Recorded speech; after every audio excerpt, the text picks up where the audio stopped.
తులం బంగారం ఎప్పుడు,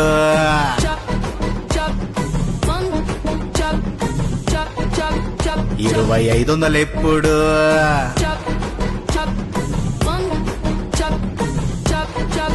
4000 పింఛన్ ఎప్పుడు,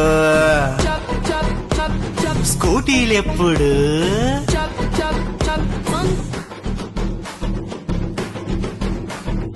ఎప్పుడు ఎప్పుడు ఎప్పుడు ఎప్పుడు ఎప్పుడు ఎప్పుడు ఎప్పుడు ఎప్పుడు ఎప్పుడు అసలు ఎప్పుడు ఎప్పుడు ఎప్పుడు ఎప్పుడు ఎప్పుడు ఎప్పుడు ఎప్పుడు ఎప్పుడు ఎప్పుడు ఎప్పుడు అసలు ఎప్పుడు అయిపోయింది. నాకు కథం, నాకు ఇష్టం లేదు. ఎందుకంటే మొత్తం అర్థమైపోయింది ఈ ప్రపంచంలో ఉద్యోగాలు ఎప్పుడు